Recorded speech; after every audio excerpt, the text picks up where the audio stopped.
The fear of getting a tan has gone too far. Dermatologists with the sunscreen and cosmetic industries are trying to scare us away from the sun.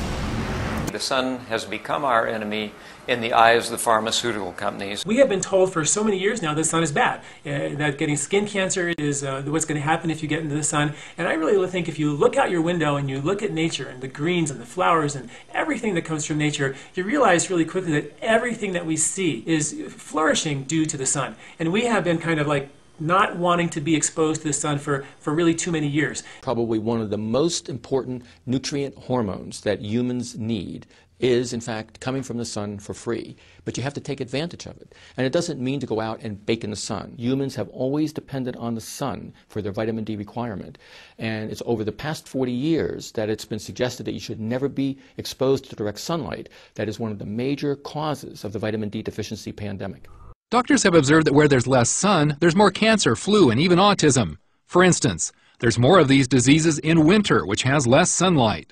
And there's also more of these diseases the further you get away from the equator. Laying out in the sun can help boost your immune system, help eliminate depression, increase your bone density, and even decrease your odds for cancer. We know that sensible sun exposure reduces risk of deadly cancers, reduces risk of infectious diseases, autoimmune diseases, hypertension, heart disease, stroke. Sunshine is crucial for a healthy body as well as healthy bones. It's very underestimated in its role in our ability to utilize calcium.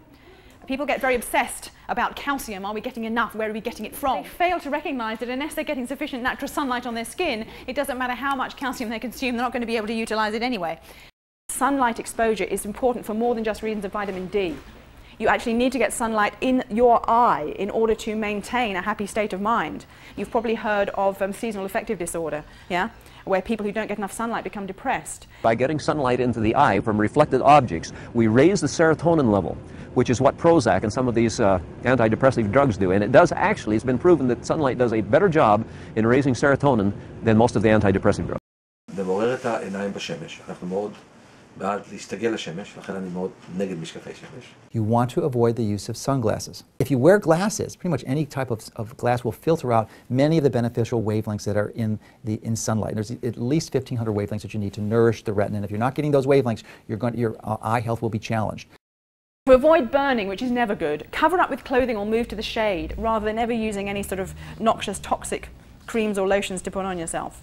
There was a strong recommendation from the medical community to use sunscreen regularly, but it was actually increasing the risk of cancer. What sunscreens have done to us is they have been blocking out the UVB rays, which are the rays that make vitamin D. Statistics show skin cancer rates and deaths have actually risen since the sunscreen campaigns began 30 years ago. Apparently, it's the other way around. Your sunscreen might burn you. Sunscreen bottles do say that contents are flammable, but companies are now saying that also applies until it's fully dried on your skin. For many years, those people who understand sunscreens, be it natural or mainstream, know that the great amount of them create cancers. Sunscreens they're composed of sometimes dozens of chemicals, carcinogens. You absorb most of that stuff. These chemicals are highly absorbable. They enter the bloodstream, and where do they go? They go to the liver, and then the liver has to break them down. But that overtaxes the liver. You may go into that producing a lot of intrahepatic gallstones, and some of them accumulate in the tissues, in the connective tissues. And if they happen to be in the skin area, under the skin, and they saturate there, you may develop skin cancer because you took the sunscreen. Typically, if your body is in the sun too long, it will start burning. You would want to get out of it. Whereas if you put suntan lotion on, you don't get that signal. Burning can increase the rate of melanoma slightly, but otherwise no. Melanoma goes down with regular sunlight exposure. People that work outdoors regularly have 1/3 fewer melanomas than people that work inside. Black Americans have more skin cancer than white people. Many people have skin cancers in areas that are never even exposed to the sun. That's true. The sun actually prevents skin cancer. In fact, sun has now been known to be used to help cure skin cancer. More than any drug that will ever be developed will ever do for cancer. We have the answer to many of these cancers. The sun on your skin is vital to keeping your body healthy and your body clean. And those two things are vital in the prevention of cancer. Your skin itself is incapable of actually being clean unless it's exposed to the sanitation of the sun's rays. In our society, people get too little sunshine. As a result, they have problems with low vitamin D levels. Well, this means you need to go out and get more sunshine, but that's rarely communicated to the patient. Instead, Just like the rest of medicine, the communication is buy pills, buy pills, buy pills. Well, it's not the right answer. Taking vitamin D pills cause nutritional imbalances. They're associated with an increased risk of pancreatic cancer and prostate cancer.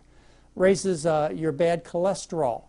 Increases the chance of kidney stones and other kidney and autoimmune problems. It's a hormone, a steroid hormone, produced in a lab. These hormones, when you swallow them, build up in the fatty tissues of the body, and they can lead to calcification, which subsequently leads to heart failure and kidney failure and all kinds of other problems. The vitamin D sham is finally coming out of the closet. This is a sales process more than scientifically validated data. What we're doing is in medical blood tests looking for a synthetic form of vitamin D, and what occurs then when you do not have enough of the synthetic form of vitamin D, they tell you you have a deficiency. Doctor after doctor who doesn't have the time to research or study it and knows little, if anything, about nutrition, has been prescribing large amounts of vitamin D to people. What is not told to the public, however, is that the vitamin D levels that tend to go down in our blood, that's the storage form of vitamin D.